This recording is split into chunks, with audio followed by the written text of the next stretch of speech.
Welcome to Around the Horn in Wholesale Distribution with Kevin Brown and Tom Burton. Sponsored each week by LeadSmart Technologies, Tom, Kevin, and their guests review the news of the week and dive deep into the topics impacting manufacturers, wholesale distribution, independent sales agents, and the global wholesale supply chain. Whether it's M&A, SaaS and cloud computing, B2B e-commerce, or supply chain issues, we peel back the onion with our guests into the topics that impact your business the most. I'm Kevin Brown. I'm here with my lifelong friend and business partner, Tom Burton, and we're excited today because we've got a great guest coming in. We've got Shawn DuBravac, PhD, economist extraordinaire, probably the least geeky economist I've ever met, but we're going to talk about some cool stuff with Shawn today. So we're excited to have everybody with us. We're going to talk about quite a bit of stuff related to tariffs and onshoring as well today. We've got some pretty cool information that we're going to talk about some supply chain. Seems to care about tariffs. There's nothing going on. Yeah, nothing to talk really about that, right? Yeah. We'll dig into that, but some great stuff that we'll be talking about as well related to AI as well. We're going to talk about robotics. Some really interesting and unique stuff happening. We're going to talk a little bit about agents as well as we do on an ongoing basis. So we're happy that you're with us. Hope you can stick with us for the bulk of the show today, or certainly listen in on the recording later. But we'll kick off our housekeeping really quick. As I mentioned, I'm Kevin Brown. This is Tom Burton, and we get together every Friday and we talk about industry, supply chain, the economy, mergers and acquisitions, technology, AI, of course, but we take all of the news of the week. We combine that into a newsletter that we publish each week. It's called Around the Horn in Wholesale Distribution, just like our show. On this show, we review that newsletter and we apply that back to wholesale distribution and manufacturing and the impact that has on those two primary arenas. We do that because that's where Tom and I focus our time, and the time and effort each week through our business at LeadSmart Technologies, which is focused on supporting wholesale distributors and manufacturers with technology to help them accelerate growth in their business. So we're happy to have you with us today. If you don't get that newsletter and you would like to, there's 3 simple ways to do that. You can just quickly send us an email at hello@leadsmarttech.com, and we'll get that out to you. You can join us if you're on LinkedIn, just search Around the Horn in Wholesale Distribution, and the newsletter will pop up there as well, and you can subscribe to that. There's also a page for the show there, and you can subscribe to the show as well to get other updates with that. And then finally, we have the www.aroundthehornpod.com website. You can get that information there. So enough of that. We'll talk a little bit more about LeadSmart, who's our sponsor each week later on in the show, but that's what we wanted to get out there. We still no word from Shawn here, but I'm sure he's working on getting in. You know what? I have had myself that panic, whether it's a Zoom meeting that you're presenting at or a podcast you're joining, if you have a little technical glitch along the way, that the panic that goes with that is never any fun. So we'll take Shawn as he joins us, and we'll maybe pause a little bit, Tom, and talk with him. But before we get going, Tom, any jokes to roll off for the day? You know, any dad jokes handy? No dad jokes, but I'll say good morning to Bob. I have no idea if he is a Key or Smithian economist. Do you know that, Kevin? Good morning to Ted from Miami. And if you're out there, please jump in. Let us know you're here. And I think once we get all 3 of us here, well, we're going to make it a great discussion anyway. So. Yeah, it's going to be good regardless. But what I thought was interesting was I was laughing about it yesterday. I was driving up to LA and I was kind of laughing about it, thinking about today's show. And I said, we talk about the economy and supply chain stuff and as we kick off the show every week. And in doing that, I have to often comment based upon the opinions that I share. I have to often comment to, say that, hey, I'm not an economist. So I thought it would be good for us to actually get one here with someone with a PhD in economics. But anyways, I'm sure Shawn will join us. It's great. It's great to see Ted with us. We just met Ted recently. New friend to join us at the show. He's in Miami and working on some project down there. It looks like related to Latin America, so that'll be good. So, Tom, let's why don't we just kind of get started, and we'll get Shawn when he's able to join us. So I know these are some things that we were looking forward to having him chime in on, but we'll certainly get to those pretty quickly as Shawn joins in. But what's the first article we have there, Tom? That looks like a little bit more discussion about inflation and consumer confidence this week kind of tumbled, right? Well, the inflation, or the most recent inflation data, came out this morning. Everything was on track, or what everyone expected, which is good. It didn't throw yet another, I guess, hand grenade into the whole market situation. But the consumer confidence was way down, obviously, in February. Way down, like way below. In fact, below levels that, quote unquote, they say can represent, a recession or an upcoming recession.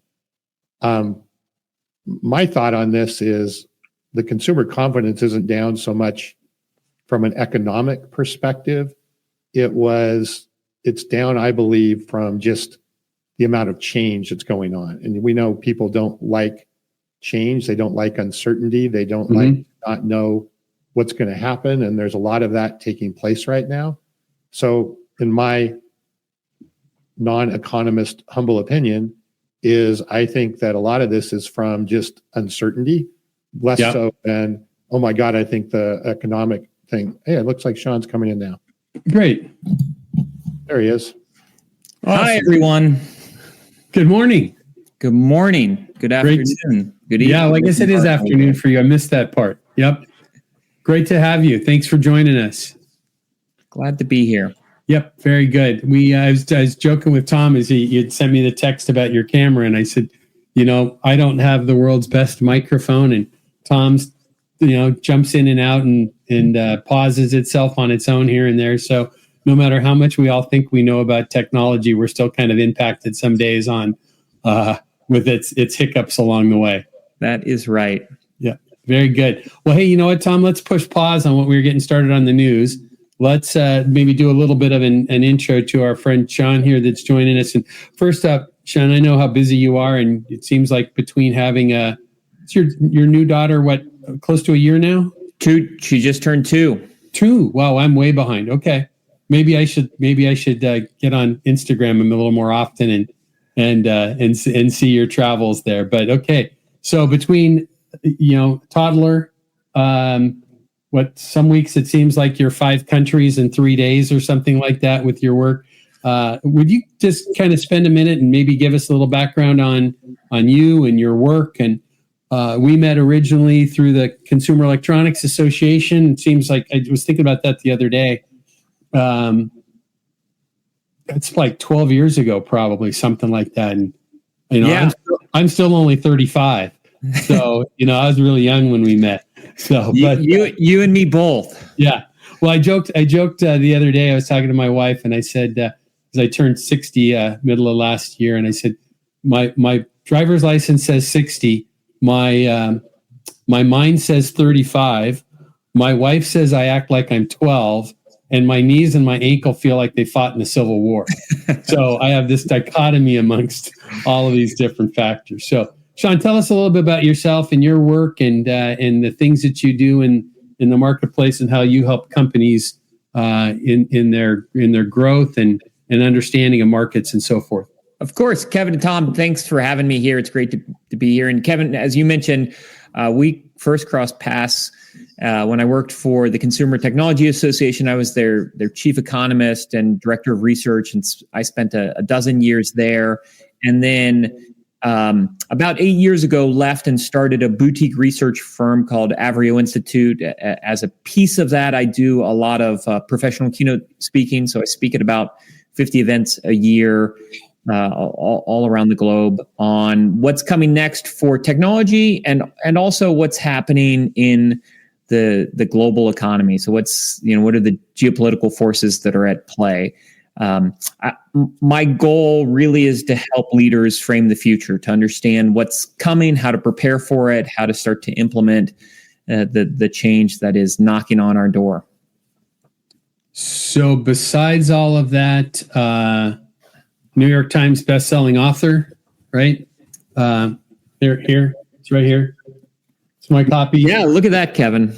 one of the few hard copy books I've purchased in the last 5 years or so, and so Digital Destiny's great book. Tom has, if you can see Shawn over Tom's over his shoulder, there is an icon of or a poster of the book that Tom wrote, and it's called The Revenue Zone. So I'm the only unpublished person here, which probably is actually a good fit in general. But Tom, you haven't made the New York Times bestseller list, but I know you will. That's true. And I don't have a hardback, but I'm going to work on that. Very good. Very good. So anyways, we kind of kicked off the discussion, the show, Shawn, a little bit. In the newsletter that we publish each week, we kind of start off on the economy and supply chain. I was joking, Shawn, that as we talk about this each week, we have opinions, and Tom's computer scientist by education and been a successful business person. My whole background is in wholesale distribution and manufacturing. So I have to comment regularly on my thoughts about the news and the economy, that I'm not an economist. So I thought maybe bringing one to the show would be a good idea. So we were just kind of starting off on the discussion about some of the topics about this week that we saw about consumer confidence plunging this week and what that's related to and so forth. You want to throw a few ideas into that? I'm sure you're following that pretty close. Yeah, sure. I mean, there is a lot happening. I'm based in Washington, D.C., so there's obviously a lot happening in Washington, D.C. that's having an impact on what's happening in the economy. And then there's a lot of economic factors that play as well. When you think about the state of the consumer, they're in pretty good shape. And we saw, pretty strong spending in the fourth quarter. They headed into the new year in decently strong shape. I think there are some risks and some concerns and some weaknesses under the surface, but overall the consumer was in pretty good shape. There's been a lot of rumblings from Washington, and it looked like both the consumer and the financial markets really weren't internalizing everything, or at least they were assigning pretty low probabilities to the tariffs on Canada and Mexico, increased tariffs on China, what that would happen, potential tariffs on places like Europe. So now the market is starting to pay a little more attention. I think the probability weights are going up. Consumers are also starting to recognize that. At the same time, there's a large swath of consumers that were hoping that prices would come down for the goods that they buy on a daily and weekly basis. Things like eggs, love to capture the headlines. And in fact, they haven't been coming down. They've been increasing. We did get inflation numbers today. They were relatively in line with what we were anticipating. Mm-hmm. But still point to the fact that prices are moving up. So I think there's a lot of headwinds in the economy right now. There's a lot of headwinds that are weighing on consumers, and as they start to internalize that, you start to see it show up in their confidence and in their sentiment. It seems like it's a really spooky. Oh, go ahead, Tom. No, I was, Shawn, just before you came on, we were talking about that, and we had that big drop in consumer confidence earlier this week, which was, and my take on it was, I believe that drop is more from the uncertainty and all the change that's going on versus a fear that the economy is going to crash, imminently. What's your take on that? Do you think it's more, God, there's just a lot of change and uncertainty and a little bit of chaotic thing, and that, obviously causes people to get a little bit trepid? Yeah, I think the risk of a recession is still there, but I think it's less than 50%, and for a recession to take place over the next 12 months, so essentially in 2025, that probability has come down for me. So if you look at yield curve spreads and some other indicators that we tend to look at for recessions, it does look like we are moving towards that proverbial soft landing. At the same time, there are a lot of uncertainties, and I think consumers are trying to figure out what to do with those uncertainties. The financial markets are definitely trying to figure out what to do with those uncertainties. And I don't think a recession is out of the question. Mm-hmm. I think there's still probably a 30 to 40% chance we see a recession in the next 12 months. So that's not zero, but it has come down from where we were. And if you look at Q1 GDP estimates, we're in pretty good range, where we see things right now, probably a little over 2% for growth for the economy in the first quarter. And so, I think we're pretty certain we're not in a recession right now. That's also the great challenge of recessions, is that we tend to call recessions long after they've started. And so it doesn't look like we're in a recession right now, but there are a lot of uncertainties. And I do think all of the forces at play certainly could push us into recession. Significant tariffs on some of our biggest trading partners could certainly impact households, could impact businesses, could cause businesses to pause investment or redirect investment. So there are a lot of forces at play for sure. So it really seems like these uncertainties is what's driving it all. And I was just interesting. You'd made a comment about earlier, Shawn, about people expecting prices to come down in a month after. And I think that new administration, maybe promised that was going to happen right away. But I was literally grabbing a soda at the gas station yesterday while I was filling up, and the guy behind the counter there said, price just went up on that. And I said, well, price is kind of up on everything. He goes, well, they're supposed to be down already.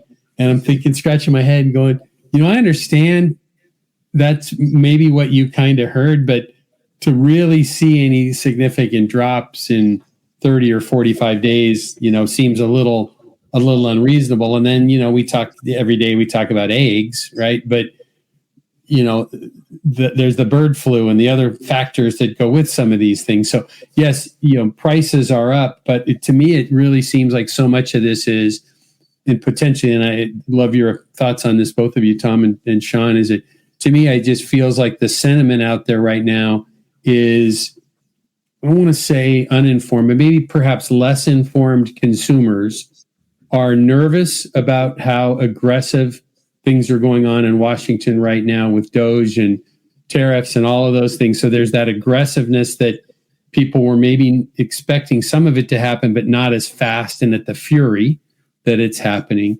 And then on the business side of it, we talk about this pretty regularly. It's that with that uncertainty, it makes it hard for executives to make decisions based upon the future of things. And of course, everybody would love to see the Fed take some more additional action, or at least have some certainty to say one of two things, right? Is one, interest rates are probably going to hold where they are for the next 12 months or whatever it is. And two, how long are these tariffs going to last, right? Because if, and we're going to talk in a few minutes about nearshoring and onshoring, and we can unpack that even a little bit further, but uncertainty on one, the tariffs, their impact, and then the length of them makes decision-making pretty hard.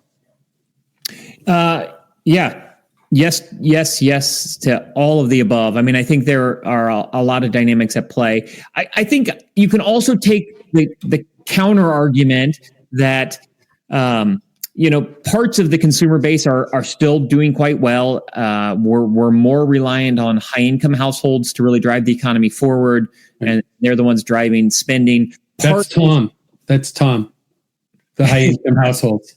Is there another Tom on the show? And part of that's driven by strong gains in equity markets and real estate markets as well. So people have additional cash now.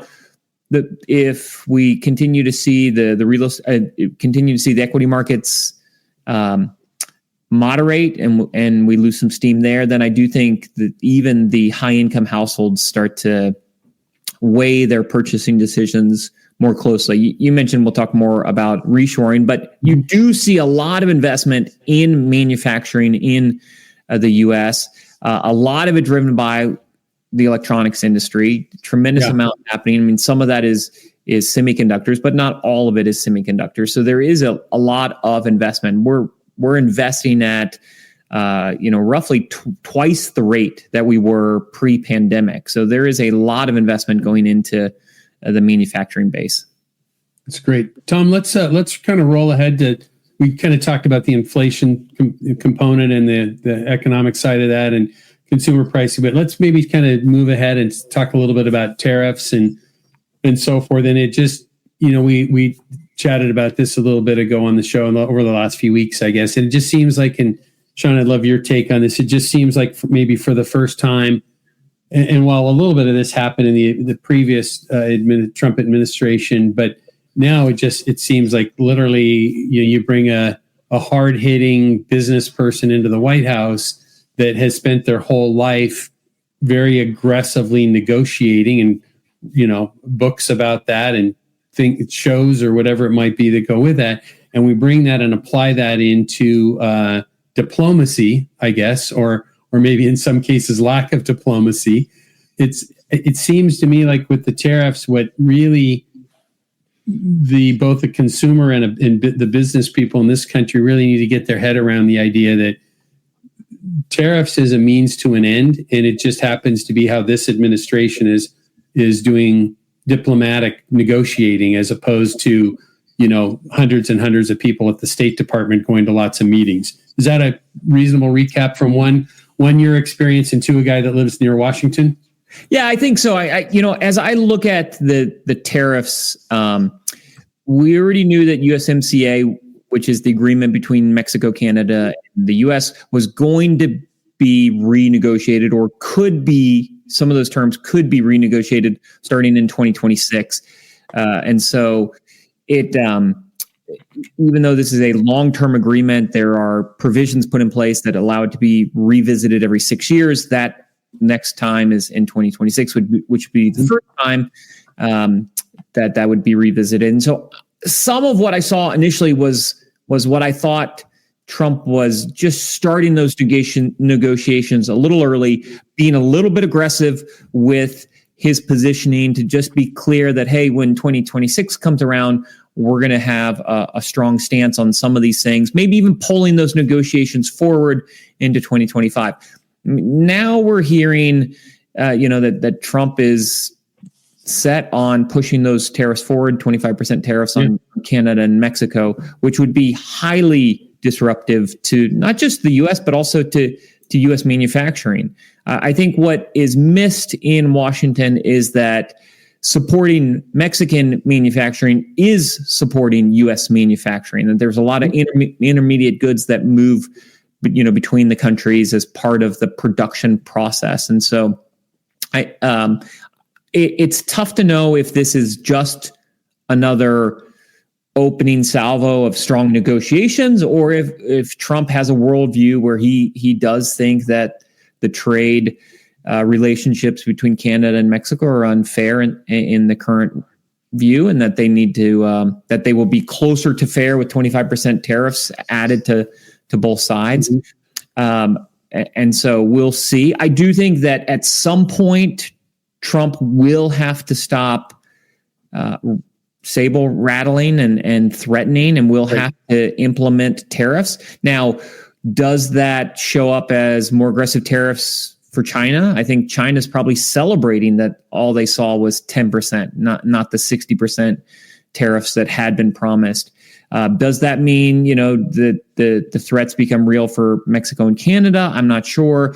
Does Trump target somewhere else? Does he start to look at Europe? I mean, he's already talked a lot about Europe. Does he feel like there's imbalance there? Does he not like the way that he's perceived there? There's any number of factors that could be influencing a decision to implement tariffs on Europe. So maybe he completely switches directions. And I think that's, there's some probability that he forgoes implementing tariffs on Mexico and Canada. Maybe he inches them up for China, but he, adding to that, goes somewhere totally different, goes to Europe and implements tariffs there. And that would also obviously surprise the market, I think. Yeah. I wanted to hit Bob's comment here, and then I have a question, Shawn, a follow-up question to that. But I agree with Bob's point here, right? You can't look at tariffs also in a vacuum. I mean, there's a lot of other things going on here, decreased government spending, all the stuff we've talked about, onshoring. You have to look at the whole, there's a lot of moving parts here, right, that have to come together.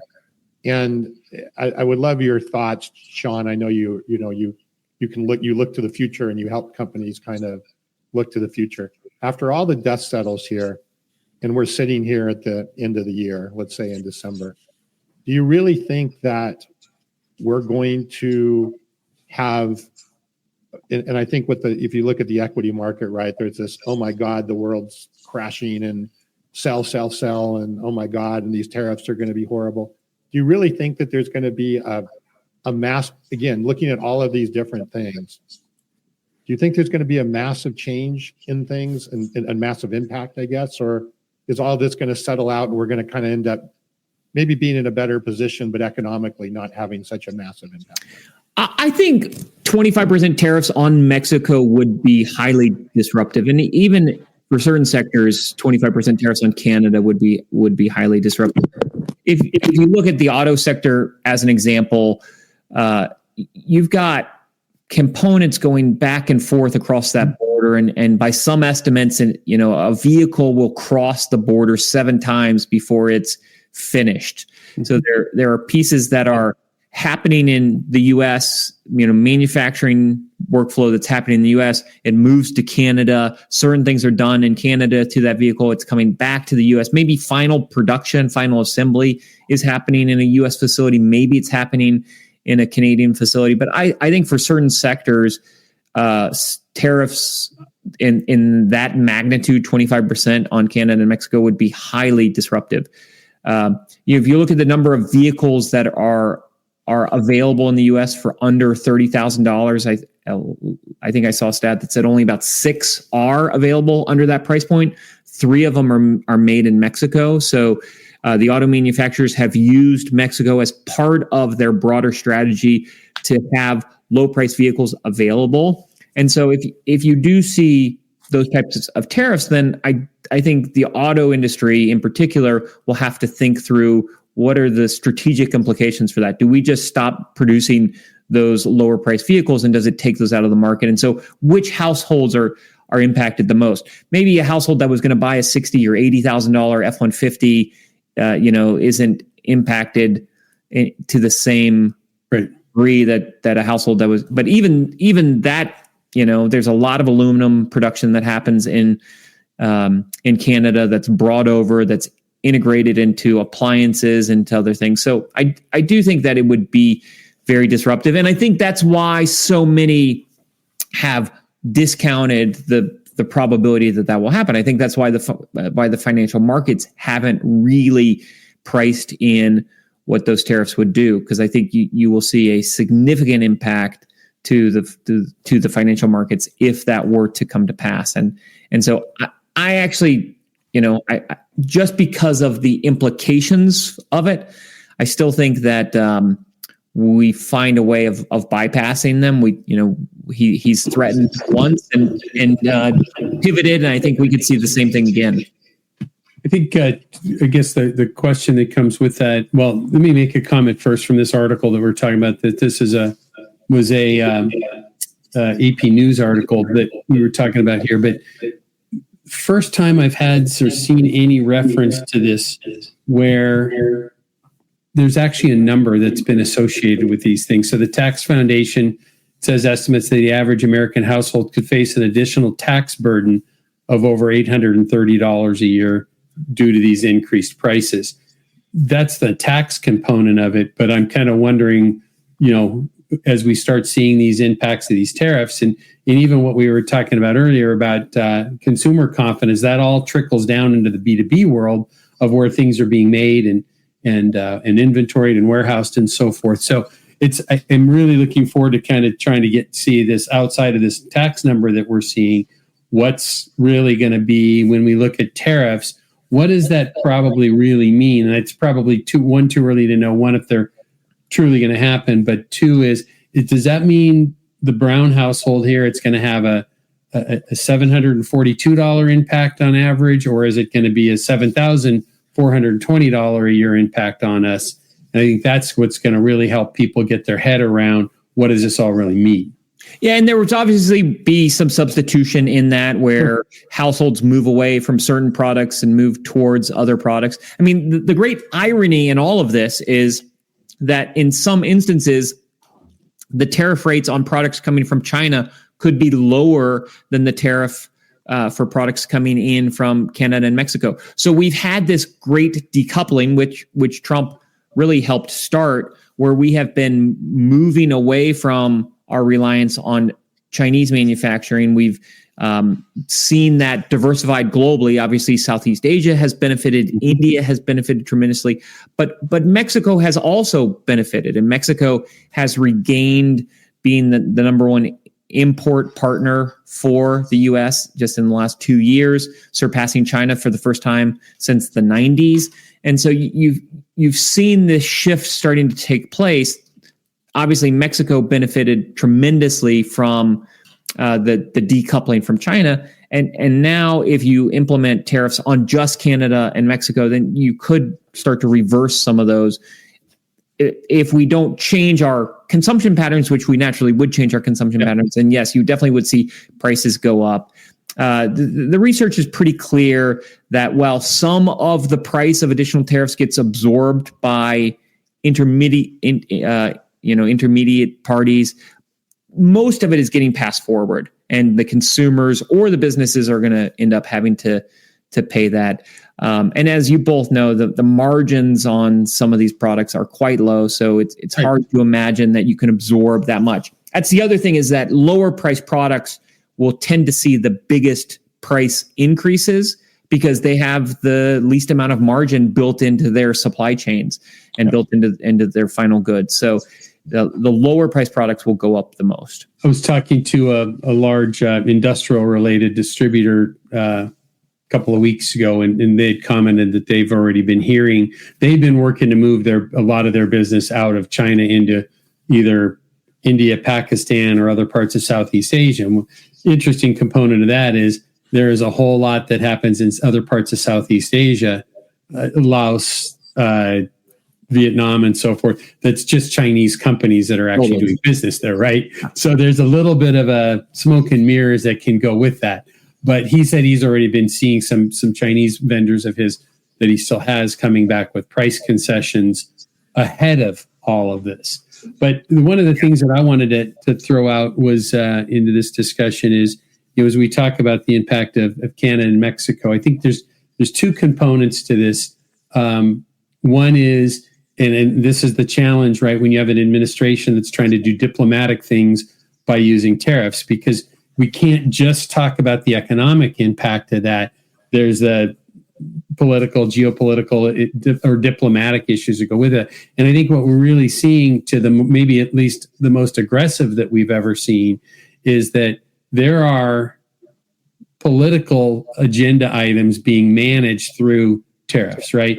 Basically, one of the things we've seen a number of times in print, and we talked about on the show here a couple of times, is this administration is extremely focused on the border security and immigration and fentanyl, right? Well, part of the leverage clearly being, or the pressure on Canada and Mexico, is fall in line. And we saw this when the first announcement was made about tariffs on Mexico, is within, I think, 48 hours, there was 10,000 additional troops heading to the border, right? So I think we have to put our head around part of what we're seeing on this is not there's an economic factor, and there's a political or geopolitical factor that goes with it as well, and there's a balancing that goes with that. And the administration, it was very clear that this was not a trade war; this was a war on drugs, and a war on illegal immigration. And if that's still the narrative, then I do think that we find some resolution in advance of these tariffs being put in place. Yeah. Sometimes it's a little unclear if we've moved away from this being a war on immigration and on illicit drugs to something more broad.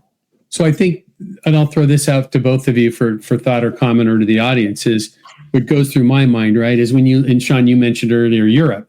If we think about this from a component of Europe in this, that to me seems a little bit, and we're going to talk in a few minutes about rare earth stuff and the Ukraine in a moment, but that's kind of an additional component of this. But if we think about, let's just say Western Europe and the tariffs there, right now, this could change with an announcement in the next 5 minutes. But right now, that really appears to be a balancing of tariffs there.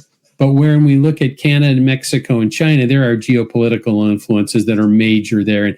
And I heard a senator comment on this. I can't remember who it was, but it was on CNBC about a month ago.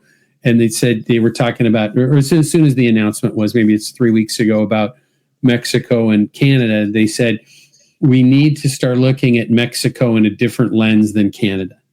And I don't think we see specifically the Chinese, and I've been saying this for probably 9 months, is we really, really need to be paying attention to what's going on in Mexico, because the steel embargo that we have on China, there's so many different things that are happening there. And while, yes, there's automotive plants in Canada and there's a lot of natural resources coming from Canada into the U.S., the manufacturing buildup in Mexico is so much far greater. And it feels like right now that there needs to be a little more attention, no offense to my Canadian friends and our Canadian customers, but the impact that Mexico could be having through this seems to be far greater. I don't know if you're in alignment with that or what your thoughts are with that.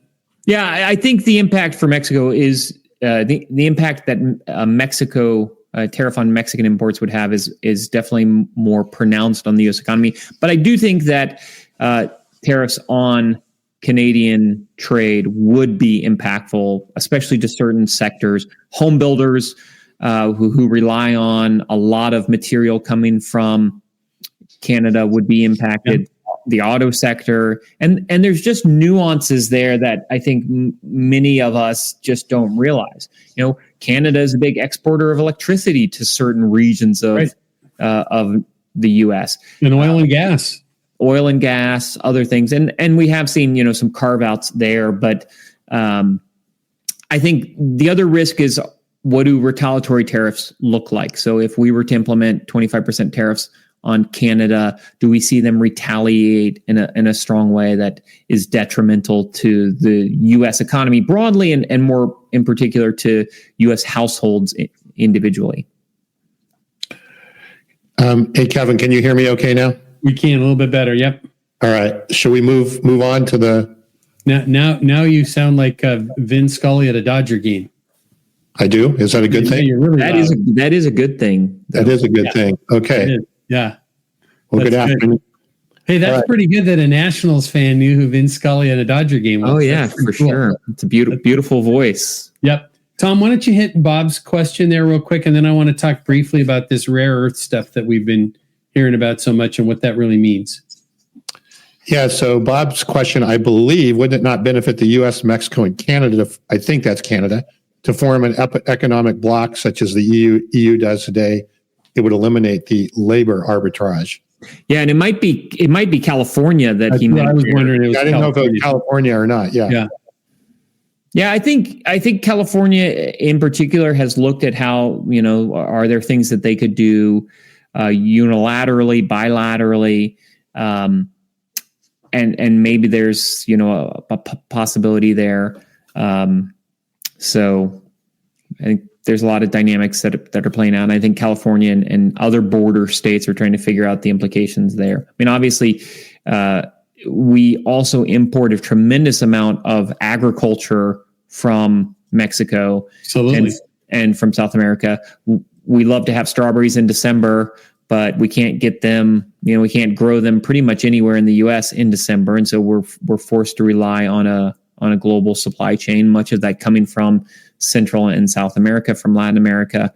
And so, there's little impacts like that. I mean, that's not even an economic impact. That's a tastes and preferences impact. Right. Like the idea that it's not just avocados that are going up, but it's your strawberries in December that are impacted and other things like that. So, Bob says he meant Canada, but California is probably the same, as we call it sometimes here, the People's Republic of California.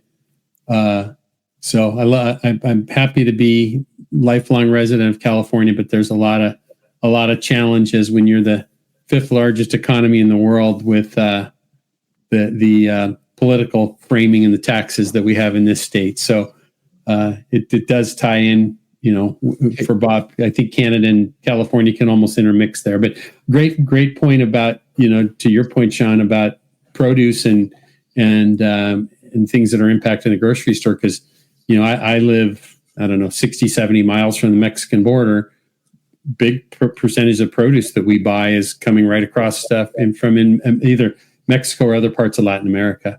So let's jump here though quickly. I want to get Will's comment before we go here, just to let him know that I don't need a GoFundMe page. I'm in the process of renegotiating my contract with Around the Horn, and they promised me a new microphone cord as part of that deal, among other things. So I think I'll be okay, but I'll let you know if that falls apart, Will, and we can set that up.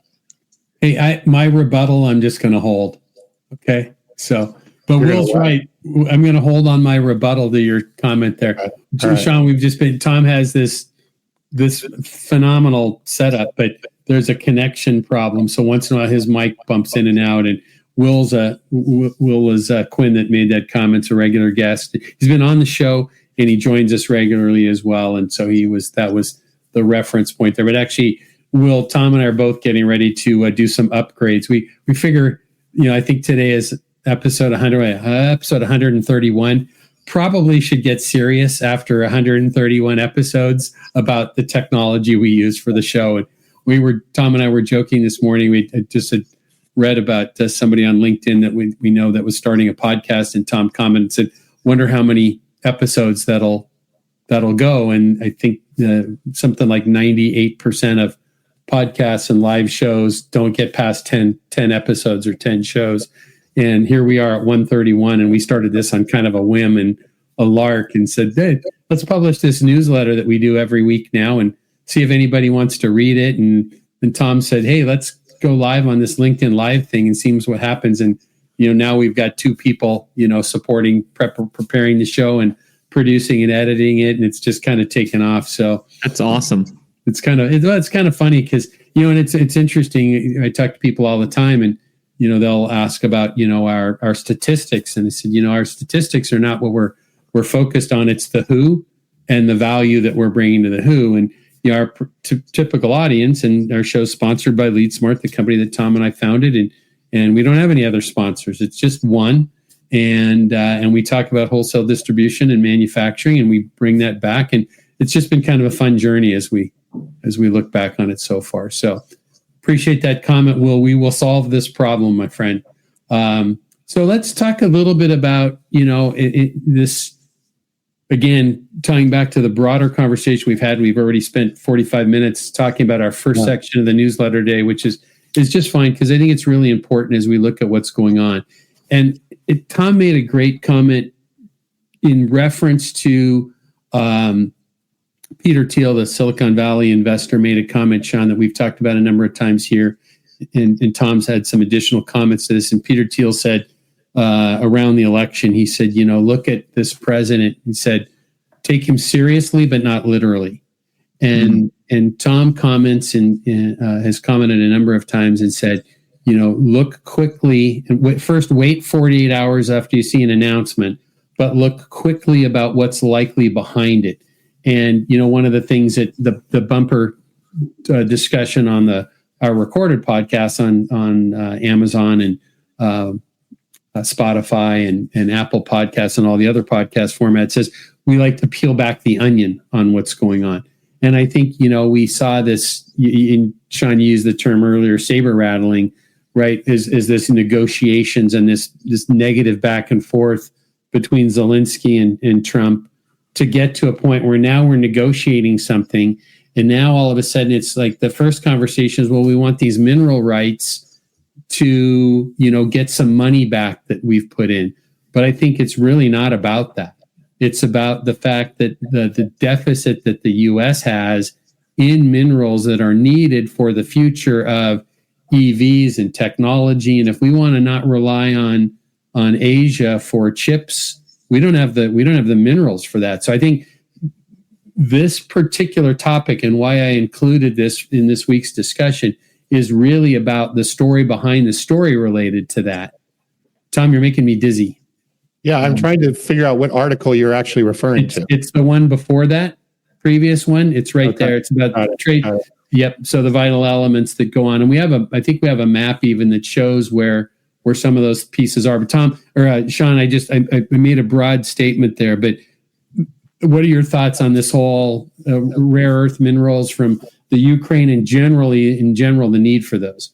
Yeah, I mean, two thoughts. First, going back to, talking about the different dynamics in Washington and with the Trump administration. And I think there's even a different dynamic between the second Trump administration and the first Trump administration. The first Trump administration was a bit chaotic, and some of that, frankly, was that running the executive office is complex. There are a lot of jobs you have to fill. There are a lot of roles. There's diverse agencies, and so we had the pandemic. I mean, there was a lot of chaos in Washington at the time. This time, it's intentional chaos. I think Trump better understands the levers that can be pulled. He better understands the influence that he can have. And so while times it might feel chaotic for those outside of Washington or even inside of Washington, it feels to me much more intentional.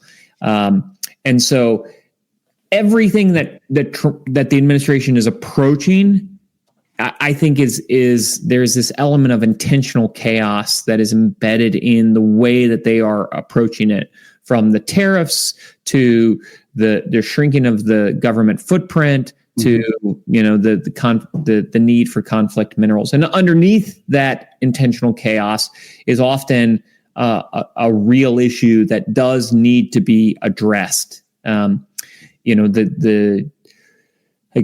Unfair trade practices and rebalancing trade is something that does need to be addressed. And, one of the great challenges there is that we invited a country like China into the WTO, and it is essentially not an open economy. It's a closed economy. And so that created some imbalances that do need to be addressed.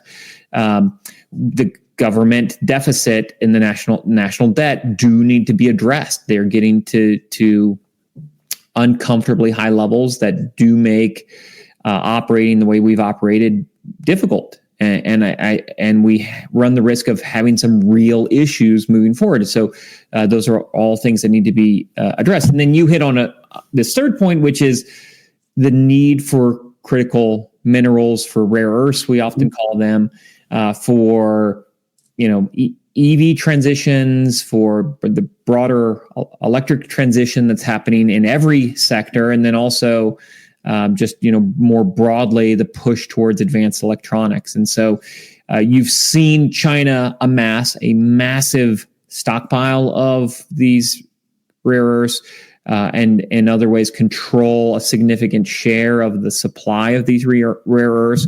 So those do become very sensitive, delicate, and in some ways dangerous aspects of continuing to grow an economy. And so you see the administration trying to address those, looking at using and leveraging our support of Ukraine to do that. And it won't stop there. I mean, this is a topic that will need to play out over the next decade. Some of that can happen in North America, and you can see, your maps in North America where there are options for rare earth mining. We'll probably see mining efforts increase, or probably should consider increasing mining efforts in North America so that we can have more resilient supply chains. Also developing better relationships with other countries that have access to that. Looking at our friends more closely and figuring out how we can support them so that they can support us. Yeah. Well, I think this was a unique one, right? In talking about it from a standpoint is what started off looking like, whether Trump was kowtowing to Putin, and we had all this stuff just kind of happening in the last, 10 days or so related to the Ukraine. And then at the end of this whole process, and been back to Tom's point, is just hold on and wait and see what happens a little bit, because I'm not going to say it's the whole thing behind it for 1 second, but all of a sudden now what's coming out of this is this opportunity for us to, one, part of it is recoup some of the investment, so to speak, of helping protect Ukraine, but two, it's getting access to these rare earth minerals. And I would assume there is a whole nother component of that, of what is wanted from Russia out of all of this as well. And so it's interesting. And it made me just think, one of my favorite TV shows ever was The West Wing. and then there was a lesser show about Washington 8 or 10 years ago, Madam Secretary. And I think I'm going to go back and maybe start rewatching those.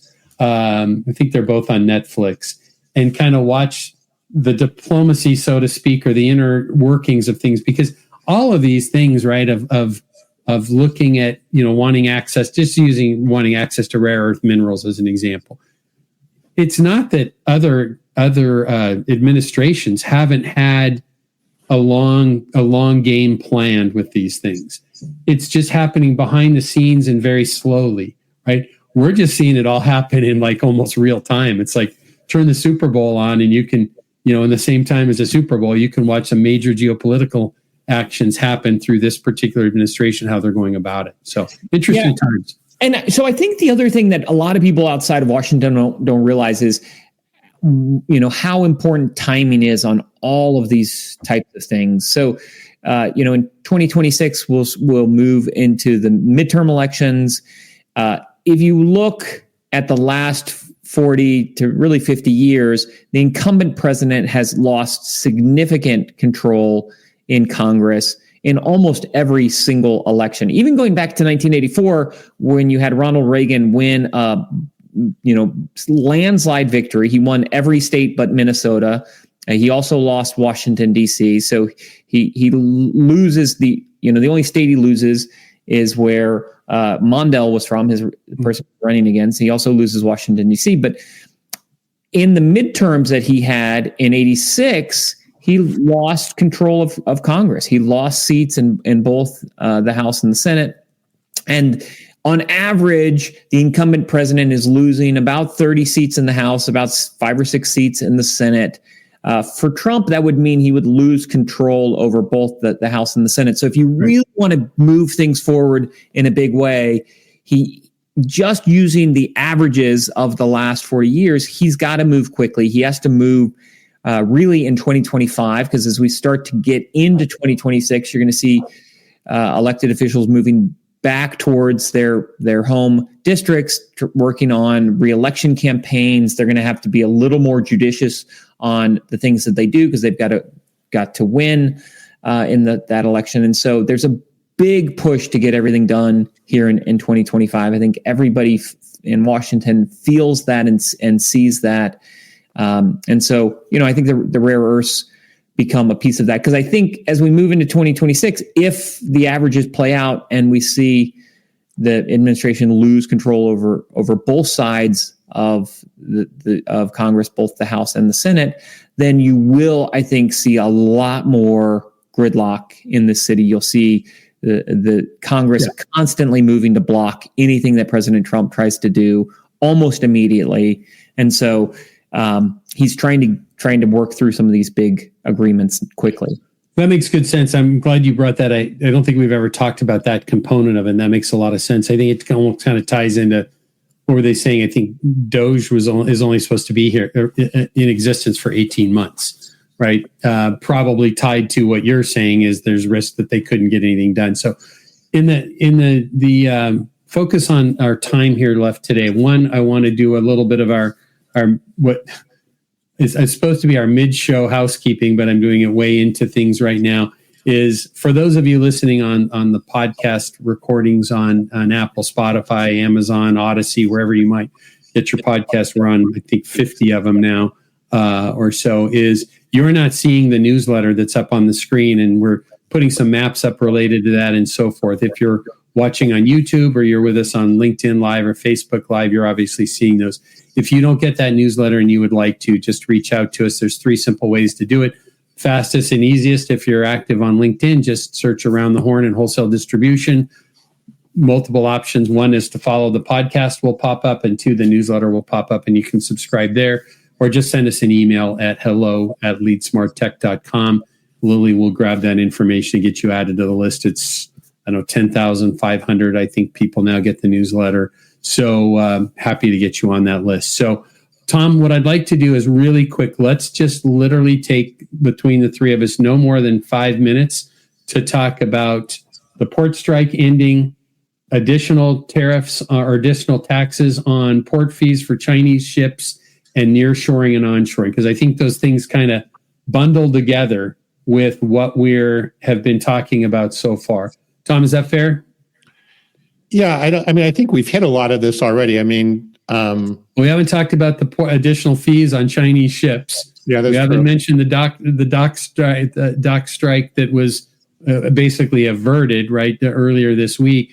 That whole piece is a big factor in, and I think this even ties together with those port fee pieces, because what came out of that was, and the big issue was when we had, Shawn, we have regularly guests from the National Association of Wholesalers that are based in DC. We've got Eric Copland there. Their CEO has been on with us, and Dan Schubert has been with us a number of times, their Chief Revenue Officer, and we try and support their organization regularly, because a big part of what we do at LeadSmart is supporting wholesale distribution. So, Eric has taken a big stance on the need to be automated in our ports, right, and keeping up with the rest of the world and the factors that bring. Well, now what we saw out of this settlement, or the funnel of the negotiations, was that basically they have to keep a net positive number of jobs. So these, basically, in a nutshell, yes, you can start to do some automation, but it's going to be a net positive number of jobs that are required to come along with that. So I think the union got what they wanted out of jobs, and the ports seem to get what they want to be able to start automating. Yeah, and I think that's a good solution for right now, and we'll see if that's still a solution that makes sense for everybody in 5 years or 10 years or 15 years. Yeah. My sense is that the unions of the future that are operating our ports are going to be looking for more technology, because that's how they'll attract the younger workforce. That's how they'll attract new people to their numbers. And Great point. Yeah, I love that. Hadn't even thought of that component of it, but we talk about that related to, digital transformation and wholesale distribution and manufacturing. Is, we literally was visiting with one of our customers yesterday up in LA, and the comment I made the comment to them, and as a reminder, is close to 70% of B2B buyers are millennials, right? Well, guess what? So are the people that you want to hire.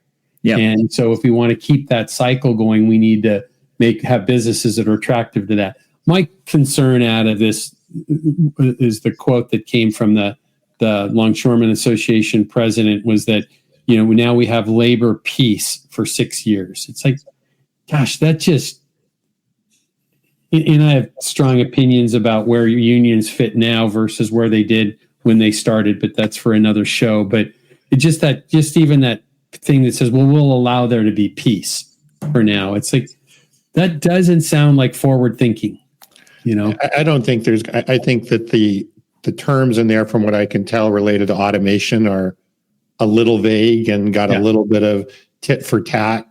So I will see how much liberty they end up taking. I don't think it's going to be all that peaceful for the next 6 years. And if you think about technology and the speed of which technology is changing over 6 years, right, that's 100 dog years or whatever. That's a long time. So yeah, maybe we got peace for 6 months. We'll see how 6 years plays out. So yeah, good. Well, before we kind of dive to our technology section, I wanted to just kind of talk in our manufacturing and distribution section a little bit. There's an article there from Industry Today about nearshoring and onshoring. We talked about a lot of that already, but I thought what was interesting is the follow-up article to that is that Stanley Black & Decker is talking about cutting Chinese production and the tariffs. And this is the first time with that article that we talked about from Stanley Black & Decker, and that was from supplychaindrive.com, this is the first time people have put some numbers that I've seen, at least, from a large, well-recognized, both a B2B and B2C manufacturer that's looking at, hey, we're talking about some real numbers. They said, through strategic supply chain adjustments and pricing action, the net financial impact for them for 2025 is $10 to $20 million. But they had another quote that said that had they not been taking actions on nearshoring and onshoring, it would have been 10x of that number, right? So I think we're going to just see more and more of this. And then as we talk about that nearshoring, the vast majority of the nearshoring is going to be in Latin America. Back to watch Mexico comment. Yeah, and I think it'll really be product dependent. I think there's, the beauty of supply chains is that they are agile, that they're constantly adjusting to whatever the risks are. Sure. They're, dynamic entities. Even if you look at like mobile phone imports, we've seen mobile phone imports, cell phone, smartphone imports go from essentially 0% coming from India to now 12% coming from India in the span of about 3 years, 36 months. Wow. We've seen that shift happen. And you remember that smartphones were carved out of the initial Chinese tariffs, but yet we still saw the supply chains around smartphones evolving, moving, shifting based upon a number of factors, wanting to decouple from China, wanting to move manufacture elsewhere, wanting to serve growing markets, and then also anticipating maybe further down in years to come, as we are now here, we might see tariffs that would impact that category. And so I think when it comes to making these decisions, these are big decisions because you're investing in not a 2-year time horizon. You're investing in a 40-year or 50-year facility in some instances. And so, like you said, I think we are seeing tremendous amount of investment coming into U.S. From U.S. manufacturers, but also from manufacturers outside of the U.S. that want to build facilities here. If you look at states like Georgia, and they just barely missed it in the last year, but they had 3 years in a row where they were recording record investment commitments, each year breaking the record from the prior year. North Carolina, South Carolina, Tennessee, all seeing significant investment in manufacturing capabilities and capacity. And I think that's the other big thing that we miss sometimes is that this isn't just about capacity. This is also about capabilities. Like, what do we have the capability to manufacture? Great point. And what are the things that we want to ensure that we manufacture? So it's not just a numbers game. It's also a knowledge game. Great points. I think this is the big challenge, though. Like the earlier article that was talking about additional taxes on ships coming from China of as much as 1.5 million per port. Right. And so you might have a ship coming in, and this is very common on the West Coast here. You have a ship that stops in San Diego, stops in Long Beach or LA, stops in Oakland, Alameda, and on its way to Seattle. Right. And so when you start seeing the added costs of those things, plus the tariffs, right, and all of the other costs of shipping and so forth based upon fuels and fuel prices rising, we have at least a window over a few years, not knowing how long tariffs are going to last and so forth, which is the wild card. But all of a sudden, what 9 months ago, what the value of nearshoring or onshoring was, is exponentially higher right now than it was. The challenge is who has the crystal ball to how long those tariffs will be in place and what the impact is, which is such a challenge when you think about that. We're kind of mostly talking about manufacturing now, but when you think about wholesale distribution, for them, it's not about nearshoring and onshoring because their vendors are doing that. But it's, well, wait a minute, based upon all of this, do I really want to open 3 new locations right in the next 2 years? Yeah. Or can I afford to, based upon this in what would I call it, lack of certainty or uncertainty, right? Do I want to make the investments in, new we're seeing lots of it is actually happening, but the decisions I think are a lot harder. So good. Hey, Tom, let's roll into talk about a little bit of AI, a little bit of technology. And you know what, Shawn, I didn't mention is when you jumped in, and I should have, for all of our listeners that join us regularly, in fact, the majority of them at least the people that I know that join us regularly are reasonably active on LinkedIn. And I was going to mention, if you don't follow Shawn on LinkedIn yet, you should. And most importantly, you share great stuff all the time. And I'm a big fan of the stuff that you do. But the last 30 days have been like the coolest. Because how did you refer to it? 30 and 30? 30 days of 30 technology points. Yeah. Yesterday's point about robots, and I made a comment about it on your post about. So go if you don't follow Shawn, go follow Shawn for his insights on this. But then go back and look at the last 30 days of some of the posts that he's done, of these deep insights into different technologies. And I love it. That robot that you showed yesterday is what I've been talking about. And my wife thinks I'm nuts that we'll have a robot cleaning the house. But, the world is a world of sensors right now.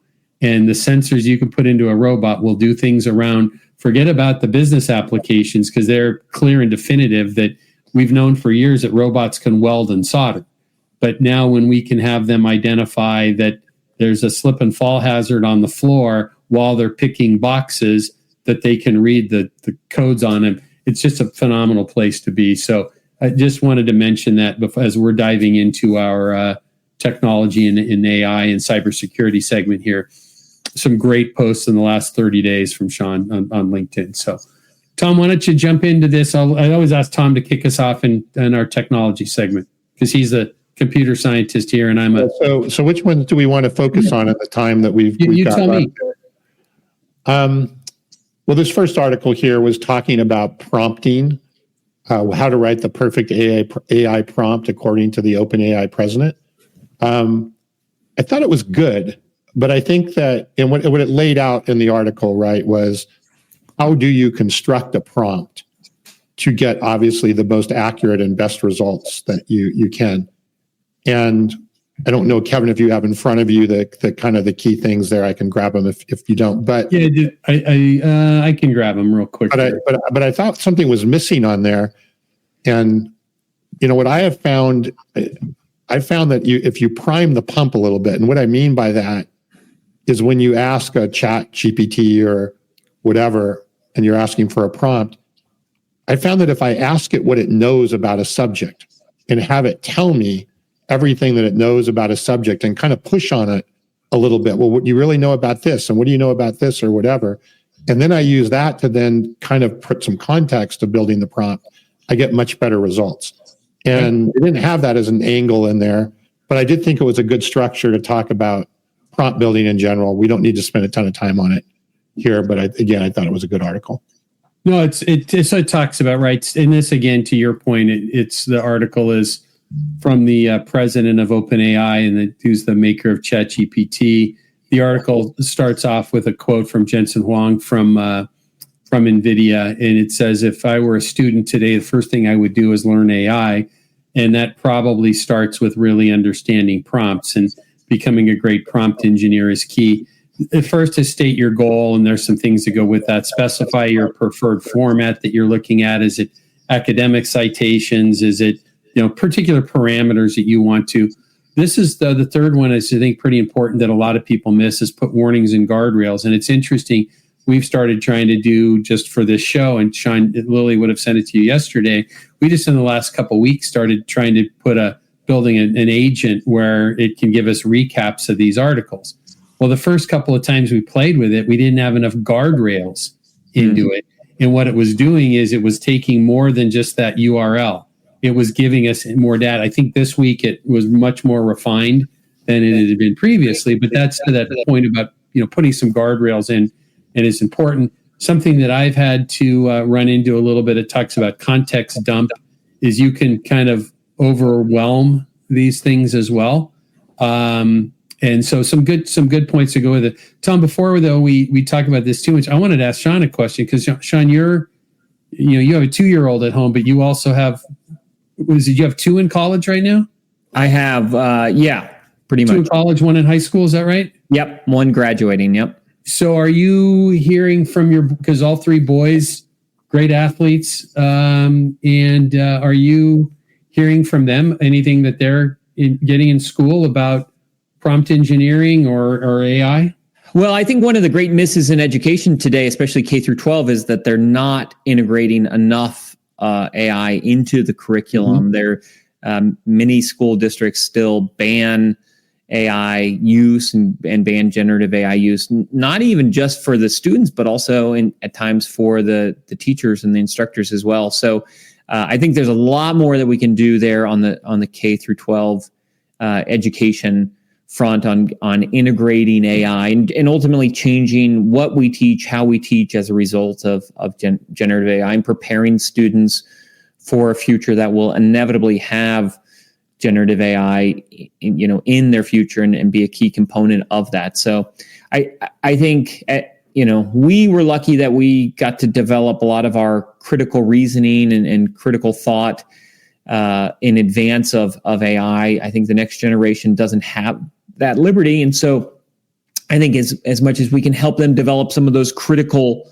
reasoning skills so that they can decipher between, a good answer and a bad answer, I think will be very helpful. And so I'm hopeful that schools will start to do a lot more around that, less worried that students are going to cheat and more concerned that they're not going to be able to really decipher a good answer from a bad answer. I'm not, I'm thinking back, right? I was out of college before the internet launched. In fact, I'd been out of college for a long time before the internet. But, I have 3 boys as well. They're a lot older than yours, but the youngest in particular, so I'm thinking about, he's 26 now. But through high school and college, I don't think there was anything of significance they even ever were trained on or helped to learn how to use the internet effectively. And so I really hope, to your point, that we see something in education levels and that to really help people get an understanding, because the impact, I've heard, a number of other futurists, I think you're probably in line with this as well. The internet was the biggest thing we've probably seen since fire. And AI is probably even greater than that of its potential impact for us. So I'm hoping that we start seeing a lot more of this in the education system. Will commented here, Will Quinn commented that his son's a middle school math teacher in Salt Lake City, and he has embraced AI and LLMs to help him in his job. So hopefully he's able to help the students with that as well. So yeah, and I think there are clearly a lot of instructors who have spent the time to learn it and are integrating it and certainly using it for their own work. And we're still very early on, frankly. There's still a lot to learn. Just, it's good that you guys have this section in the newsletter, because in just the last week, we've had a tremendous number of, new releases, new announcements, new thinking models. And so there's a lot of developments just in the last 5 days. Well, what's interesting, now I'm really realizing that this is, in fact, the Amazon has an assistant, but if I say her name, she'll answer me from the one next to me on the desk here. But, just earlier this week, when that setting is that, they were now, it can, for $20 a month, I think it is as well, right? So our price point for access seems to be $20 for everybody. And, just one, how many more subscriptions do we get? But in that setting, is now that one's supposed to be able to help us with plane reservations and all kinds of things. So I think we're coming into this place where it's going to be a challenge to figure out which, in businesses, we're going to have to figure out what models we're relying on, or ideally, like some of the things that Tom and his team are working on the development of, with our product, is the AI components of our products and our tool will have multiple LLMs behind them based upon what the needs are. But right now, for all of us, we're kind of stuck in a place of having to decide. It's almost the Ford and Chevy discussion. Am I a Claude person, a ChatGPT person, a Gemini person? Oh, now Grok's out with their advanced models, and it's this much money a month. And which am I going to use? And am I really ready to go bounce between them if I'm a day-to-day user? It's going to be an interesting time for that. Yeah, for sure. Tom, where do you want to go next on this? Well, the next one here was really kind of talking about, and we've just already started to hit on this, right? What is the, evolution of where we're at from an AI perspective, and from chatbots moving into agents, which we've talked about for quite a few weeks here on the show here.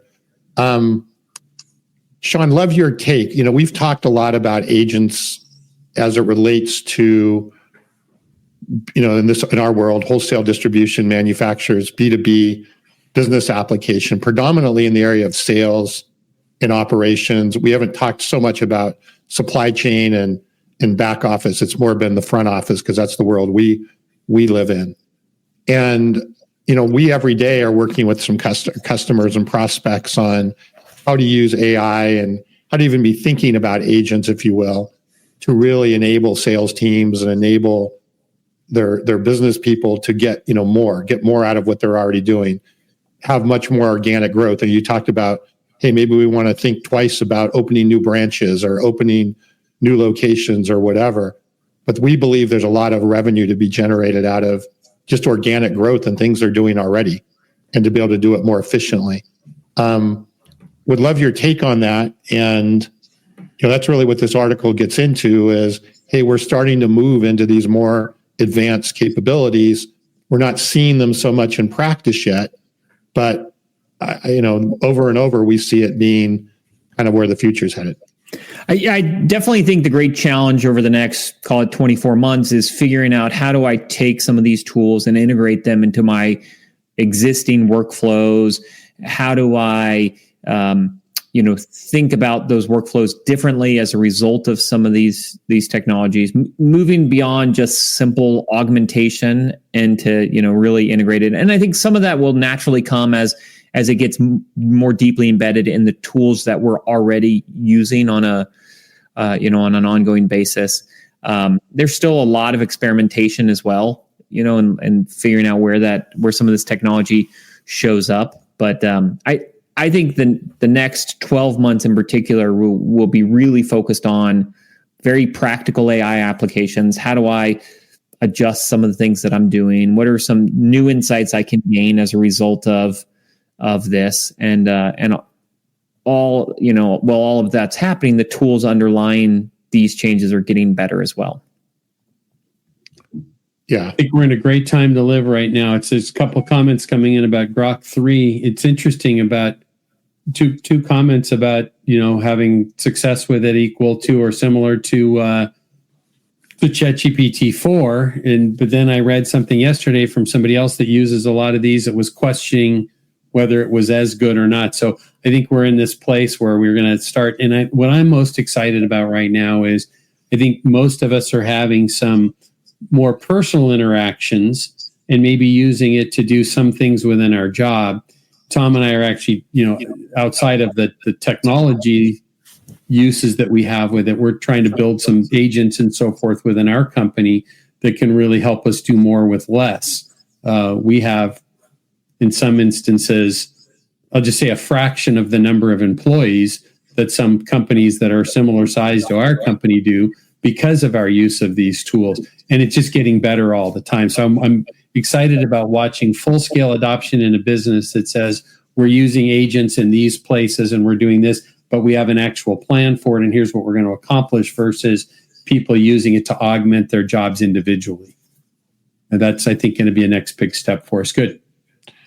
Yeah, I think, and just to wrap this up, I think even over the last 6 months, the conversations we have with prospects and customers have swung more so to, hey, I really believe that I can leverage AI to make our, again, mostly sales and revenue side of the business way more efficient and way more productive and drive growth through there, which before that wasn't the conversations that were taking place. In fact, we had a call this morning, Kevin, before we got on here with a prospect where they were like, hey, the donut run days are done. We're going to go in, we're going to be adding value. We're going to be doing these things here that, again, AI and technology will be able to facilitate. So these were not things I was hearing 6 months ago. That's it. Good. Well, Tom, we've got just a few minutes here left. So we kept a couple things we talked a little bit about. There's some comments here from Cybersecurity Dive about DeepSeek's AI shakeup could boost cybersecurity risks. We talked about that a number of times on the show already. It just astounds me to people out there that were concerned about TikTok and the implications to their data and so forth, but we're more than happy to go download DeepSeek.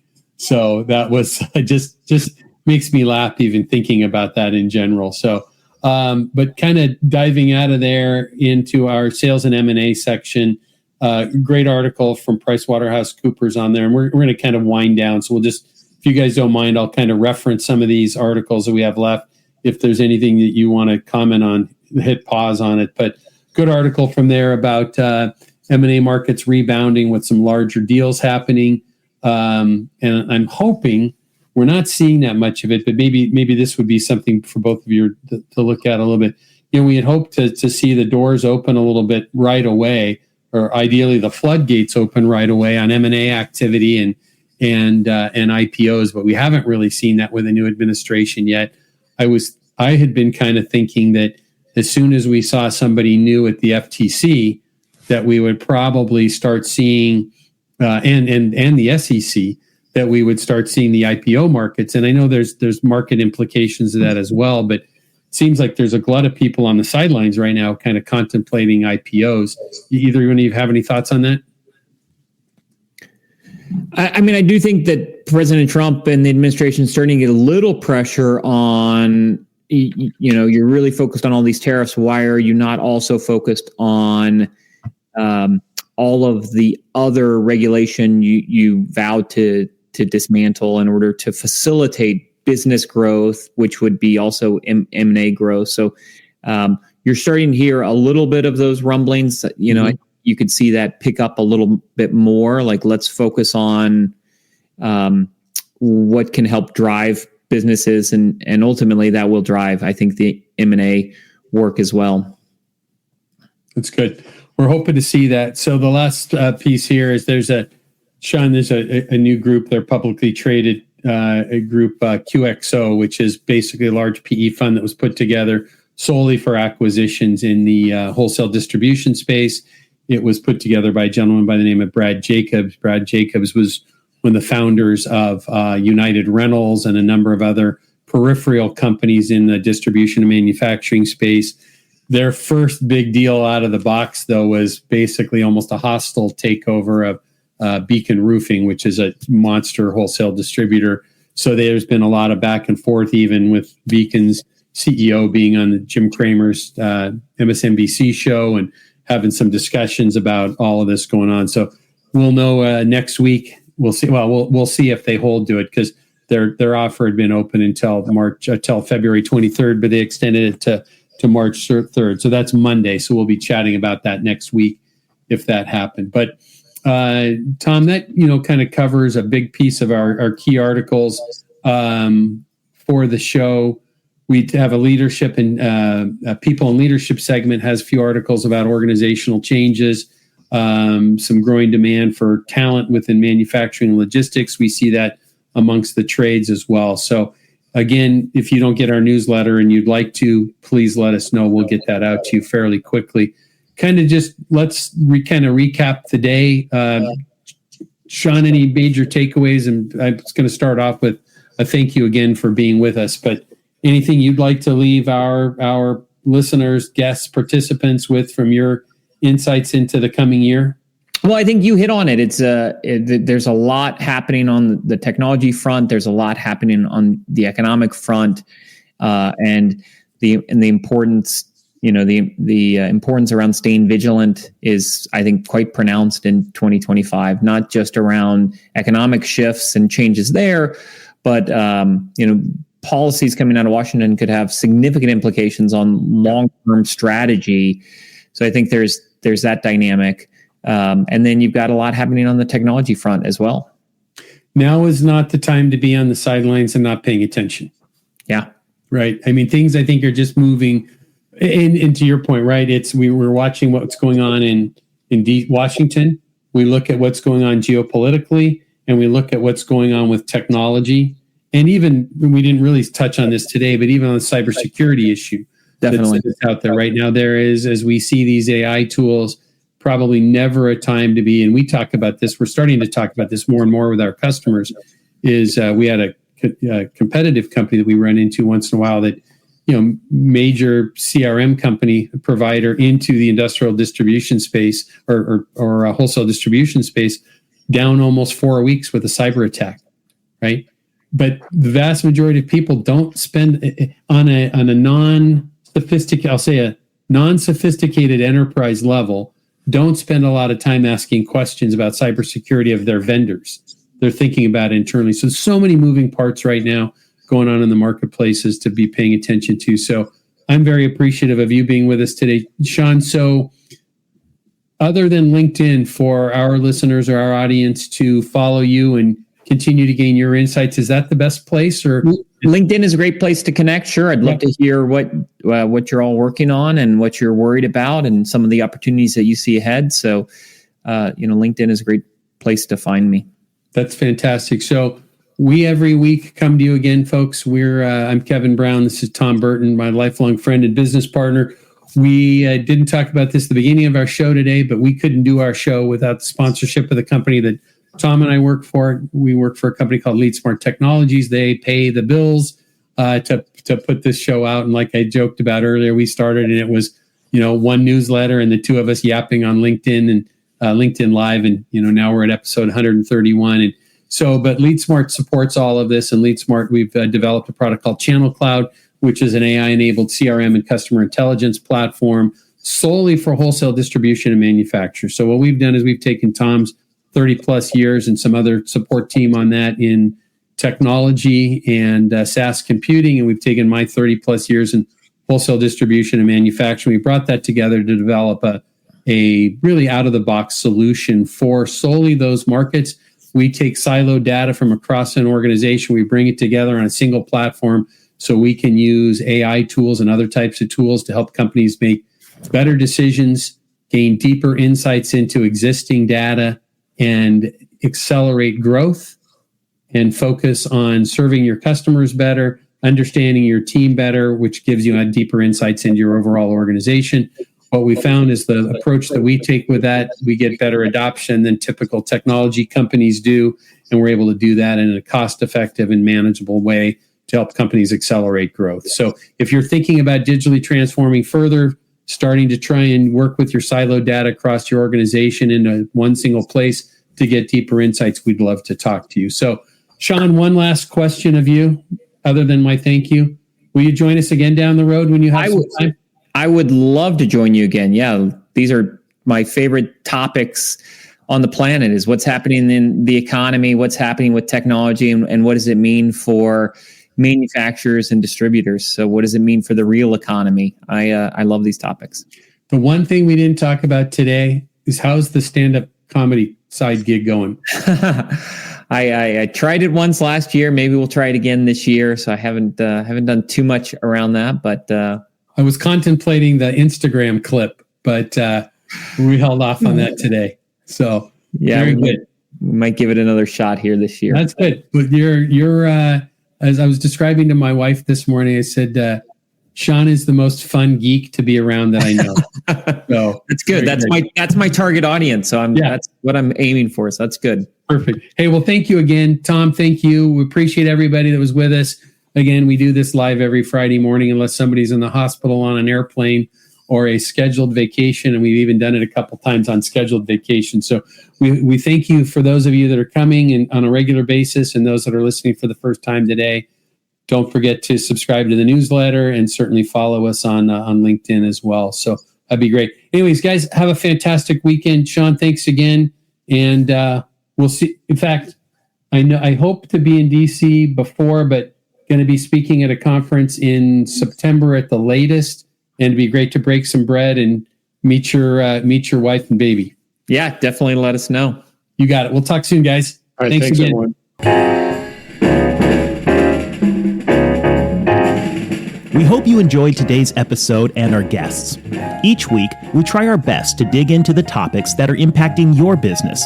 So please reach out to us and let us know how you think we can make the show better, or topics you'd like for us to tackle or talk about more often, and even guests you'd like to see join us. We're looking forward to bringing you next week's session, and hope that until then, you stay safe, stay focused, and do great things. If you haven't already, please subscribe to the podcast and leave a review to help others in wholesale distribution get access to the conversation. And finally, please check out our sponsor, LeadSmart Technologies, and their manufacturing and wholesale distribution industry CRM, customer intelligence, and channel collaboration platform. That's LeadSmart Technologies at leadsmarttech.com.